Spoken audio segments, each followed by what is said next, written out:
7 and 2. Do you have it? Amen. Amen. And it reads, and caused me, speaking of Ezekiel, to pass them round about, and behold, there were very many in the open valley. And lo, they were very dry. Verse 3. And he said unto me, Son of man, can these bones live? And I answered, O Lord, thou knowest. So, of course, in anything you have to get a brief history in order to figure out why did God give this vision to Ezekiel. So you have to go back in the previous chapter, which was chapter 36. And figure out why would God give Ezekiel this vision. In chapter 36, you read about the sin of Israel. How great their sin was and what they did and how they profaned the name of God. Because their sin, and they were so great into idolatry. It was so bad to the point where they forgot about who they were, and they were intertwined with other nations. And while they're intertwined with other nations, those nations and those people were idolaters. They believed in idol worship.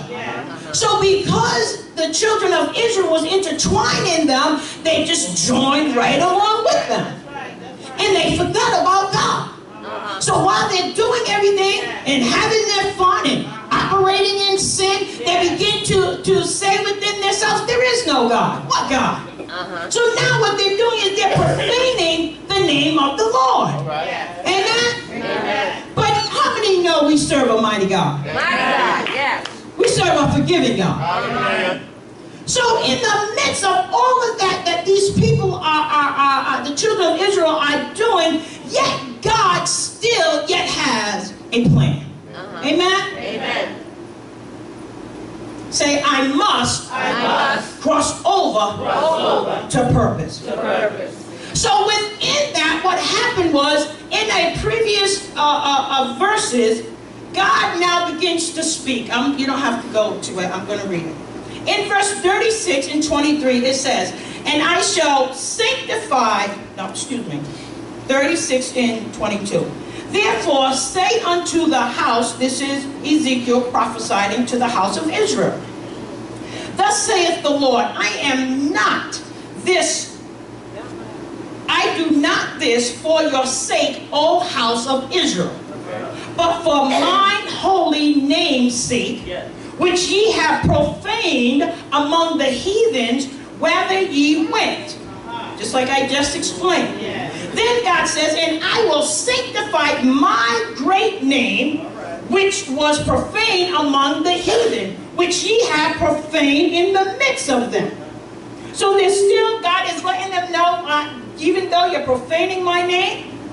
And then he says, and the heathen, and ye shall, that I am the Lord, saith the Lord God. Amen. When I shall be sanctified in you before their eyes. I will take you from among the heathen and gather you out of all countries, and will bring you into your own land. Then will I sprinkle clean water upon you, and ye shall be clean from all your filthiness, and from all your idolatry will I clean. So after all of that, God yet still has a plan and a purpose. After the children of Israel did all of that, yet God said, for my name's sake, because I'm a holy God. So for me, not for your sake, but for my sake, because I am God. And I do what I need to do to get my purpose across. So I'm going to take you out of that, and I'm going to place you in your own land, even though you don't deserve it. And then what I'm going to do is I'm going to do the cleaning. I'm going to sanctify you. And then within the sanctifying, it's like they're not looking at you. They're looking at me. Because they need to acknowledge that I am God. So after after I do that, they're not going to look at you, they're going to look at me. Because it is about me. And how I can change the hearts and the minds of people. So those people that you were all entwined with, I'm going to do something in you, but they're yet going to see me. Amen? Praise God. So what happened now, after you got that history, we have to go back to verse 37, where God takes Ezekiel to a valley, takes him in a vision, and causes him to pass by these dry bones. But he asked Ezekiel, he said, can these bones live? Ezekiel didn't say right away, oh, yes, they can. He said, Lord, you know. That was a good answer. Yes, it was. Because, Lord, if it was up to me, they're dry bones. That's a graveyard. I mean, come on now. You really want my answer? But he was smart and wise in what he said. So God takes Ezekiel. Let me break this down. Let me break the word pass down. Pass in the Hebrew is pronounced Abrar. A-W-B-A-R. Which means to cross over. Well, what are you crossing over from? Ezekiel crossed over the bones, which means he had to rise up in order to cross over. There is no way someone could be on the same level of an obstacle and attempt to cross over. So if there's an obstacle and we're at the same level, how am I going to cross over?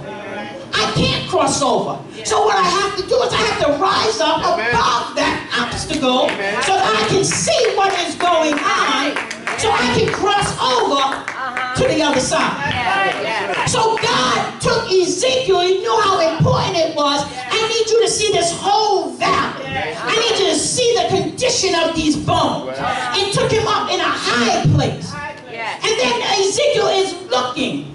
And as he's looking, he notices and he's saying these bones are very dry. But in my study, what I found was, I'm thinking a graveyard, so of course, you know, the bones are everywhere. But that's not how it was.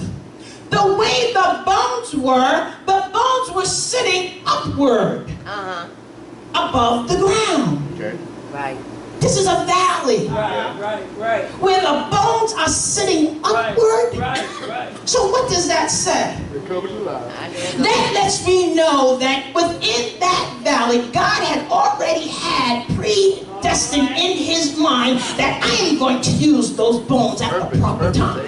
Because there is purpose within those bones. I have to let the children of Israel know the condition that they were in. Now the condition of those bones also represent the church. It represents the church. Now, this is how it represents the church. It represents the church to those visions that you had that were aborted. To the visions that you had that you lost hope, you lost faith in. To the visions that you had where you felt as if, oh, I know I could do it, but something came and knocked you down and caused you to have, how can I say, doubt. You begin to doubt. So now the church is in that condition because they're looking at things as they appear in the natural life. So it will cause your vision now to diminish. And it will cause you now to begin to question. Okay, God, can you really do this? I don't see it. No, of course you don't see it. Because you don't see it with the spiritual eye. Because God deals with purpose. And what we learned even on Thursday is very powerful. And that is, the Word of God is locked. But it has to be revealed to be open. So when the Word of God becomes open to you, you begin to see now, and the revelation comes. So in essence, what God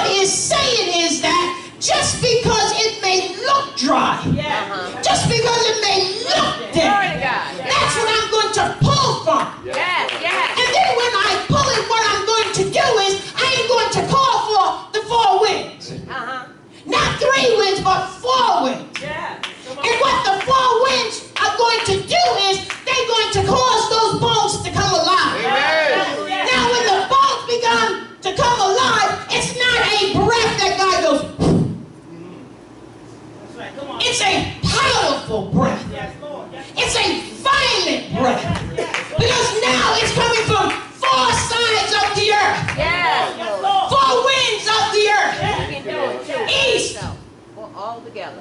West, North, south. yes. Yes. All four are coming together in force.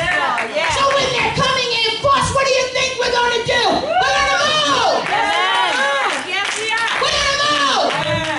And then when we begin to move, now what happens is the bones have to come together. So the coming together is unity. So now we have to come together.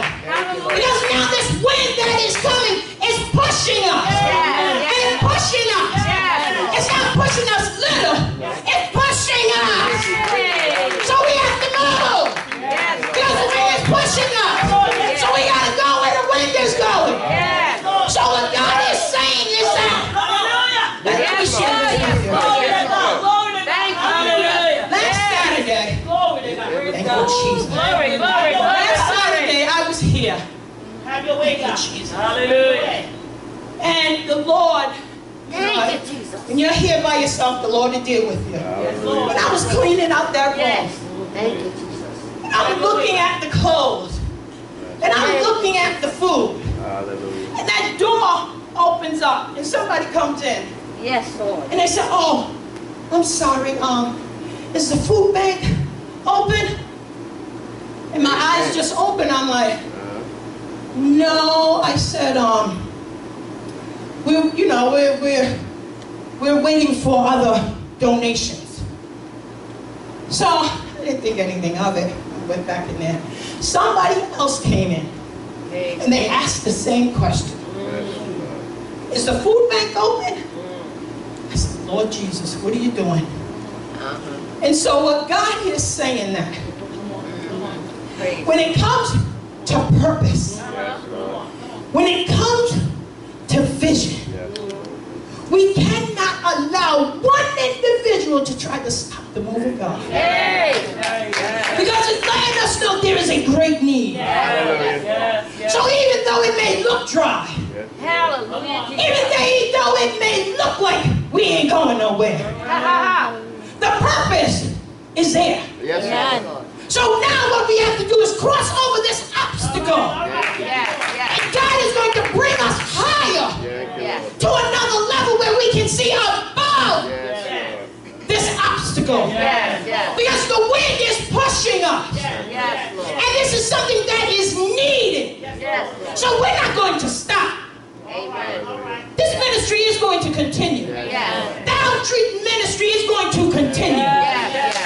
So God is saying, you know what? Get up and do something.